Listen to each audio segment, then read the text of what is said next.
Captain first சீனை காட்டினோடனே அந்த மெய் செலுத்திருச்சு. நெக்ஸ்ட் படத்தை ரிலீஸ் பண்ணணும். என்னோட ஃபேவரட் மூவி வல்லரசு.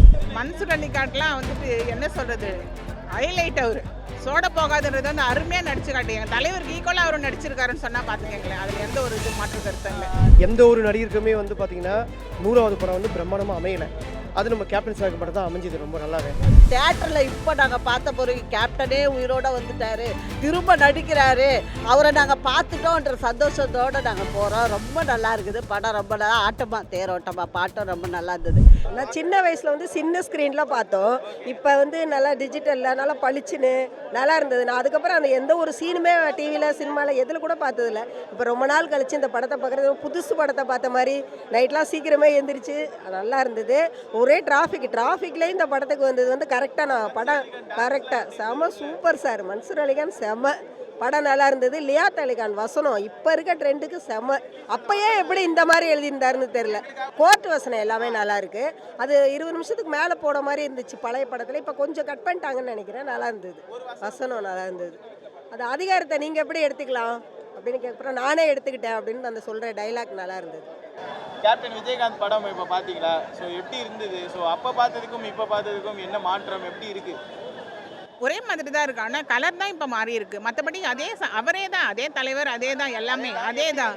என்ஜாய் எல்லாரும் எப்படி சொல்கிறது, அப்போ விட இப்போ தான் நிறைய என்ஜாய் பண்ண மாதிரி இருந்தது எல்லாருக்குமே. ஏன்னா அப்போ தலைவர் இருந்தார், அடுத்தடுத்து அவரை பார்க்கலாம் அப்படின்ற ஒரு, இப்போ தலைவர் இல்லை, அதனால் அவரை பார்க்கணுன்ற ஆர்வம் இன்னும் எங்களுக்கு இருந்துகிட்டு இருக்கு. நான் அவருடைய கட்சியில் நான் ஒரு உறுப்பினர், அதனால் வேண்டி எனக்கு ரொம்ப சந்தோஷமாக இருக்குது தலைவரை மறுபடியும் பார்த்ததுல.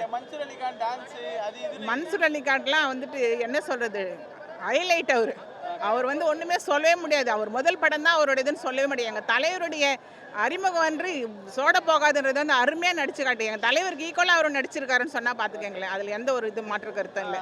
கேப்டன் விஜயகாந்த் படத்துக்கு வந்திருந்தீங்க. ஸோ அப்போ செலிப்ரேட் பண்ணதோட இப்போ எப்படி செலிப்ரேட் பண்ணீங்க, எப்படி இருந்து? நாங்கள் வந்து 1991 பார்க்கும்போது நாங்கள் ரசிகர். இப்போ வந்து நாங்கள் வந்து கட்சியில் அவர் கூட 2005லேருந்து இது வரைக்கும் நாங்கள் பிரான்ச்சுதான், இன்னமும் நாங்கள் கட்சியில் இருக்கிறோம். ஆனால் எங்கள் கேப்டன் எங்களை விட்டு பிரிஞ்சுட்டாரு என்ற மன வருத்தம் ரொம்ப இருந்தது. ஆனால் தேட்டரில் இப்போ நாங்கள் பார்த்த பிறகு கேப்டனே உயிரோட வந்துட்டாரு, திரும்ப நடிக்கிறாரு, அவரை நாங்கள் பார்த்துட்டோன்ற சந்தோஷத்தோடு நாங்கள் போகிறோம். ரொம்ப நல்லா இருக்குது படம், ரொம்ப நல்லா ஆட்டமாக தேரோட்டமாக பாட்டும் ரொம்ப நல்லா இருந்தது. இளையராஜாவோட சாங்ஸு, மியூசிக்கு எல்லாமே நல்லா இருந்தது. முதல் காட்சி வந்து நான் லைஃப்பில் பார்த்ததில் ஒரே ஒரு படம் போனேன், என் ஃப்ரெண்டுகிட்ட சொல்லி பேட்டை பார்த்தேன். அந்த படம் இது கேப்டன் பிரபாகர் வந்து நான் 34 இயர்ஸ் முன்னாடி பார்த்துருக்கேன் பெங்களூர்லேயே 91ல். அது பார்க்கும்போது எதுவுமே மாற்றலை, அவங்க டயலாக்ஸ் எல்லாமே அப்படியே சீன் பை சீன் அப்படி தான் இருக்குது. என்னென்ன வந்து இப்போ டிஜிட்டலைஸ் பண்ணதுனால இன்னும் பெட்டராக இருக்குது குவாலிட்டி. சவுண்ட்ஸ் எல்லாம் ரொம்ப நல்லா இருந்தது. கேப்டன் ஃபஸ்ட்டு சீனை காட்டினோடனே அந்த மெய் செலுத்திருச்சு. ஏன்னா ரொம்ப நேரம் கழிச்சு தான் வராரு. ஆக்சுவலாக அதெல்லாம் கொஞ்சம் மறந்து போச்சு. பட் ரொம்ப நேரம் கழிச்சு வராரு, ஒரு ஆல்மோஸ்ட் 20-25 மினிட்ஸ்க்கு வராரு. பட் வந்ததுக்கப்புறம் வந்து புல்லட் ஸ்பீடில் போகுது.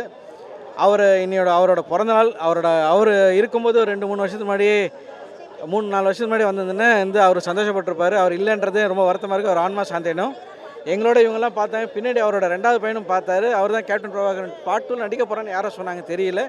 அப்படி இவர் டைரக்டர் ஆர்கே செல்வன் எடுத்து இவர் நடித்து நல்லா வரணும்னு வேண்டிக்கிறேன். நல்ல கதாம்சமாக எடுப்பார்.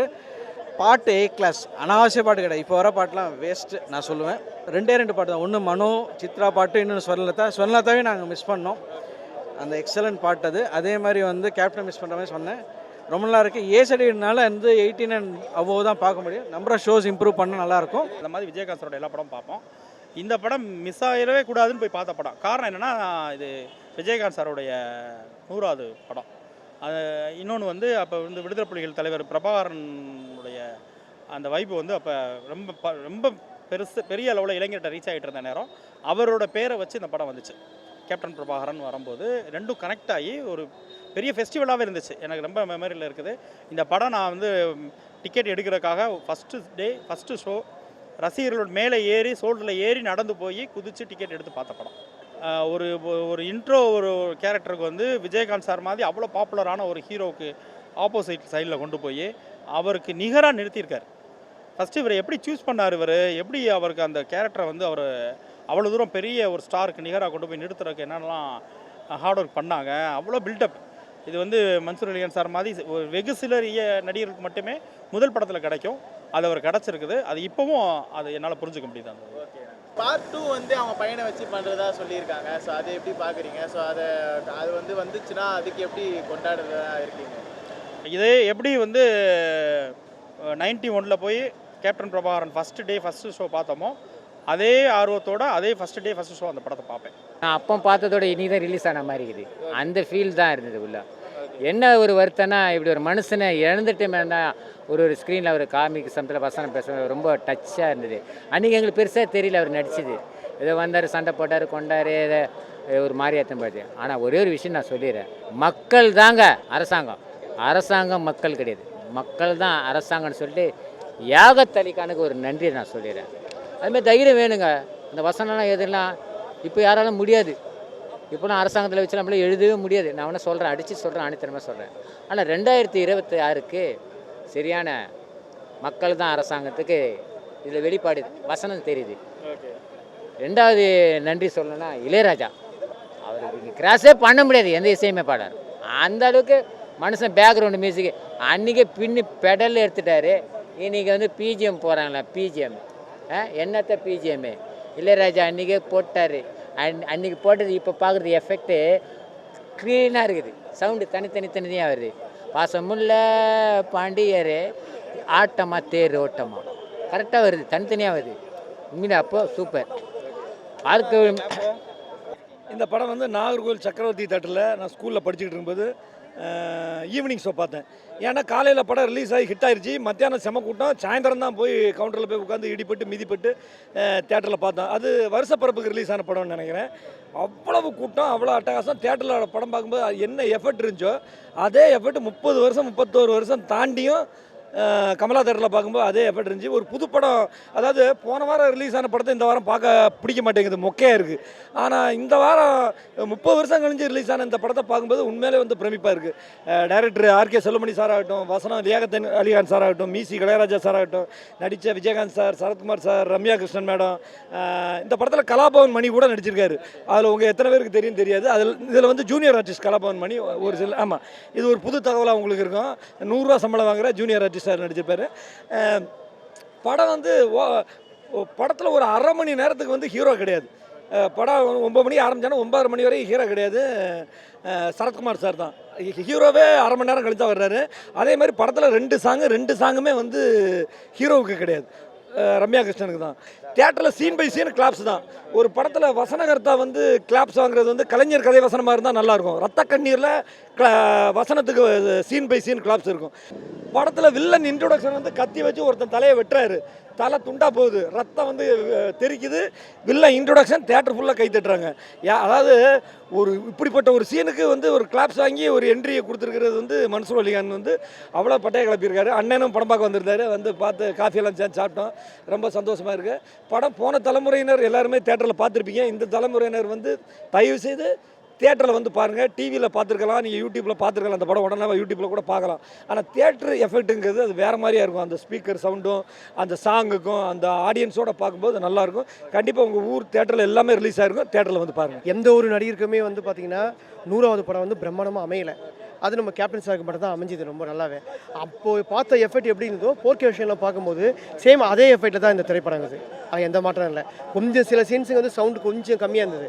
ஆனால் வந்து அதுக்கப்புறம் எல்லாமே தெரிஞ்சிருந்துச்சு. இல்லை இசை, அதாவது வசனத்தை எப்படி மனசில் வந்து நம்ம பதிவு வச்சுக்கோமோ, இசை பேக்போன் இசையும் வந்து நமக்கு மனசில் பதிகிற மாதிரி என்றைக்குமே இருக்கும். இளையராஜாவோட இசை வந்து அந்தளவுக்கு ரொம்ப பிரமாதமாக இருக்கும். அந்த பாசமுள்ள பாண்டியன பாட்டு, ஆட்டமா பாட்டமாலாம் அந்த டைம்லேயும் பாட்டு நம்ம கேட்கும்போது இதுவாக இருந்தது. இப்போ பார்க்கும்போது இன்னும் நல்லா இருக்குது. மன்சூர் அலிகான் அவரோட என்ட்ரி வந்து அப்போ பார்க்கும்போது எப்படி கொண்டாடினாங்க, இப்போ பார்க்கும்போது எப்படி? சேம், எந்த மாதிரி எஃபெக்ட் இல்லை, அதே மாதிரி தான் இருக்குது. ஆமாம், நாங்கள் அப்போ பார்த்ததும் சரி, இப்போ பார்க்கும்போது இன்னும் ஒன்று புதுசாக தான் தெரியுது மன்சூர் அலிகான் சீன்லாம் பார்க்கும்போது. ஏன்னா அந்த டைமில் இன்னும் கொஞ்சம் லைட்டாக இதுவாச்சு, ஜம்ப் ஆன மாதிரி இருந்தது. ஆக்சுவலாக வெட்டுற சீன் நல்லா காட்டிட்டு அந்த பிளட் வந்து நல்லா தெளிக்கும் அவர் முகத்தில். அது நல்லா இருக்கும் அந்த சீன். அது அப்போ வந்து மன்சூர் அலிகான் அவர்களை வந்து கொண்டாடினீங்களா? ஏன்னா முதல் படம் வந்து அவருக்கு இல்லை சார் கொண்டாடுற மாதிரி கொண்டாடினீங்களா? இல்லை இப்போ கொண்டாட மாதிரிலாம் அவங்க பண்ணலை. ஏன்னா ரெண்டாவது அவரும் வந்து இப்போ வந்து நிறைய பேசுகிற மாதிரி இந்த நிறைய லூஸ் டாக் வாசல்லாம் பேசுவாங்க பாருங்க, அதெல்லாம் அப்போ அவர் பேசலை. ஏன்னா அப்போ வந்து அறிமுகம் அப்போ தான் அவர் சின்ன சின்ன வேஷம் ஒவ்வொரு சீனாக நடிச்சிருந்தார். நீங்கள் பார்த்துருப்பீங்க சத்யராஜ் படம் வேலை கிடச்சிச்சின்னு ஒரு படம் பார்த்துருக்கீங்களா? வேலை கிடச்சிச்சு, கௌதமிலாம் இருப்பாங்க. அதில் வந்து இவர் அடியார் வில்லனு கூட வந்து பாடி கார்டாக இருப்பார். ஆனால் அவர் வந்து நல்ல ஒரு இதுக்காக ரோலை கொண்டு வந்தது நம்ம captain sir, RK Chellumani sir, இவர் வந்து பண்ணது தான் நல்லது. முதல் காட்சி நான் வந்து டெலிவிஷனில் தான் பார்த்தேன். ஏன்னா அந்த படம் வரும்போது நான் வந்து பறக்கலை. பிக் ஸ்க்ரீனில் ஃபஸ்ட் டைம் நான் இப்போ தான் பார்க்குறேன். இப்போல்லாம் பார்த்தீங்கன்னா ஃபைட் சீன்லலாம் விஎஃப்எக்ஸ் டெக்னாலஜி, ஏஐ எவ்வளவோ இருக்குது. அதை வச்சு விஎஃப்எக்ஸ்லேயே இப்போ ஃபைட்டெல்லாம் முடிச்சிடுறாங்க. ஆனால் அப்போல்லாம் டெக்னாலஜி இல்லாத காலகட்டத்திலேயே கேப்டனை வச்சு அதுவும் வந்து டூப் இல்லாமல் எடுத்திருக்காங்க. முக்கியமாக சொல்ல போனோன்னா ஒரு ட்ரெயின் சீன் அதெல்லாம் வந்து அப்போ டெக்னாலஜி இல்லாமல் எப்படி எடுத்தாங்க, இதுக்கு வந்து டைரக்டர் தான் பதில் சொல்லணும். இப்படி ஒரு வில்லனா, அது முகத்தில் அப்படி ரத்தம் தெறிக்க அவரோட என்ட்ரி இருக்கும். அதை பார்த்ததுமே ஹோல் ஆடியன்ஸார் பிக் வைப். இதை வந்து அவரோட ஃபர்ஸ்ட் மூவின்னு சொன்னால் கண்டிப்பாக டெஃபினட்டாக யாரும் நம்ப மாட்டாங்க. அந்தளவுக்கு அவர் கேரக்டர் வந்து நல்லா பெர்ஃபெக்டாக பண்ணியிருக்காங்க. சோலை படத்தில் ஒரு அம்ஜத் கான் மாதிரி கேப்டன் பிரபாகரனில் இந்த வீரபத்திரன் கேரக்டர், அது அந்த கேரக்டர் நடிச்சாருன்னு சொல்ல முடியாது, வாழ்ந்திருக்காருன்னு தான் சொல்லணும். அந்தளவுக்கு அந்த கேரக்டர் வந்து நல்லா சிறப்பாக பண்ணியிருக்காங்க. இந்த சமயத்தில் என்னோடய ஒரு ரிக்வெஸ்ட், கேப்டனோட நெக்ஸ்ட் படத்தை ரீரிலீஸ் பண்ணணும். என்னோடய ஃபேவரட் மூவி வல்லரசு, அதை வந்து ப்ரொடியூசர்ஸ் எப்படியாவது திரும்ப வந்து பிக் ஸ்க்ரீனில் ரிலீஸ் பண்ணணுங்கிறது என்னோடய ஒப்பீனியன். இது கண்டிப்பாக நடக்கணுன்ட்டு நான் ஆசைப்படுறேன். Finally we all miss you captain.